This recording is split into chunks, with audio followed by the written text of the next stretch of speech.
Imam samo da dodam nešto u vezi te tuče u Čačku što sam imao s tom trojicom gdje sam onog jednog udario 2-3 puta u glavu, on me gleda čovjek. Poslije tih batina što su druga dvojica dobili, tu je imao njihov jedan prijatelj koji je kao hteo da me bije zbog toga, razumete. I to je bila priča da će da me bije i sve tamo vamo, ali sve nešto hoće, a niko mi ne prilazi. Ja sam na koržovu, gleda me, prolazi, preti prstom, ali sad ćeš. I to je došlo dotle da je počelo da se priča da mene taj momak hoće da bije, dok možda u to vreme najjači momak koji je bio u Čačku, bio je ime, Bilja, zvao se Mićo Zarić, nije saznao to, nasmejao se čovjek i rekao koga da bije. Da bije on, kaže on da bije popa Zmijalka, kaže ajde bre, oni kažu kako? On je samo rekao, kaže njega na ruke u Čačku niko ne može da bije.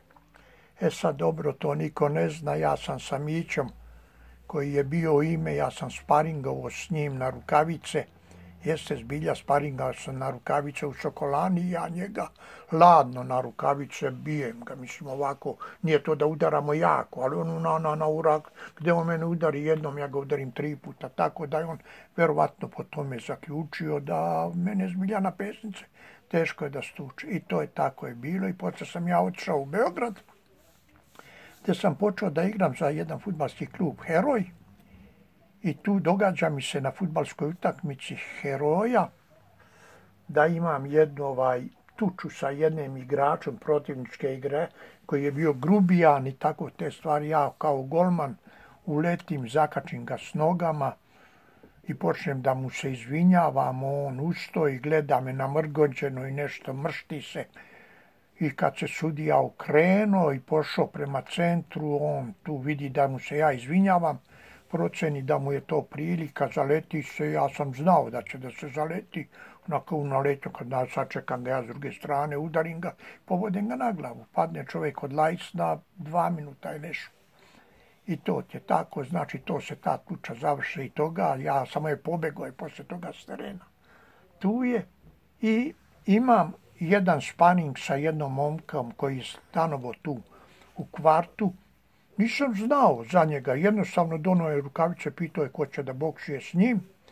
I ja stavim, oni me gledaju, niko neće, jedini ja hoću. I stavim ja rukavice s njim i kažemo polako, on počne nešto da se razmahuje, nešto da traži da me udari jako, ja mu kažem polako, kažem, a udari slobodno. Ja ga tu ispimplam ga, zbilja onako na zezanje, bijem ga, on ne može da shvati i na kraju mi dokući, ja ga udarim, on padne, posle ustoje malo i počnemo ponovo, ja ga udarim ponovo, on se zatetura i ja mu kažem nećemo više, tako da i on prestao to, mislim, boksovanje sa mnom. On je kao nešto trenirao u Partizanu ili ne znam gdje u Zvezdi je trenirao i kao bio je najjači momak u kvartu. I tu ja saznajem da je on sve ove momke oni su mi rekli, pa on je, kaže, izudarao sve ove iz Sarajevske ulice, znači Buca, Al Capone,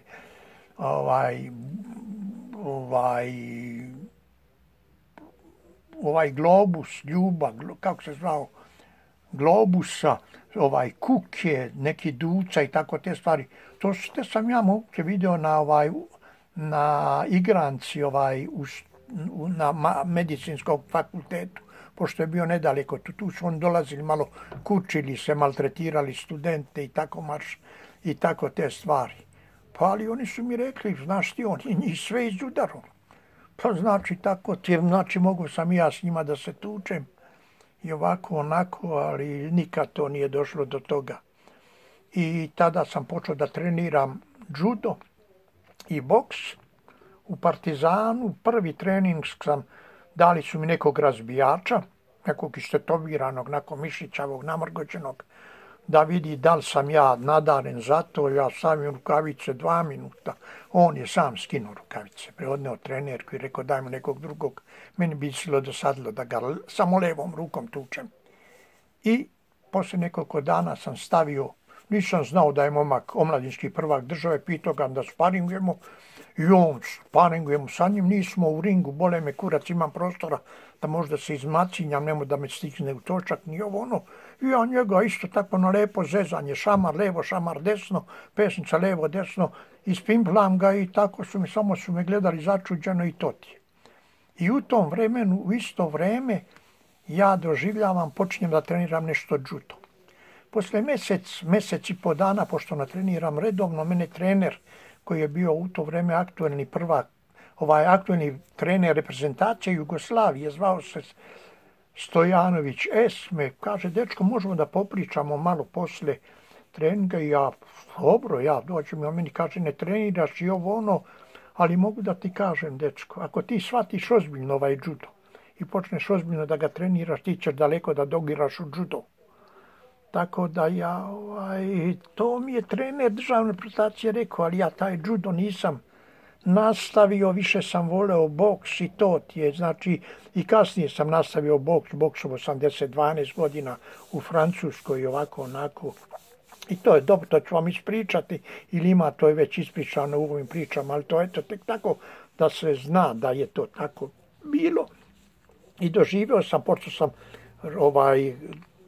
branio u Heroju fudbal, da na jednoj utakmici protiv Crvene zvezde, trening utakmica na Zvezdinom igralištu u ekipu koju je igrao Lazarević, ko zva Ostojić, Belin je bio tada iz Dinama, trenirao s njima i tako te stvari. Ja sam odbranio ono što se nije moglo da se brani, tako reći. Da je meni Miljanić prišao posle utakmice, prešao je celu dužinu terena da bi mi samo stisnuo ruku i rekao je, dečko, nema sad da kažem, alalvera. To je bilo, baš što se toga tiče, eto ti, i tog fudbala. Tako da sam ja posle toga otišao u Francusku. To je, znači, to ću nastaviti isto u sljedećem delu.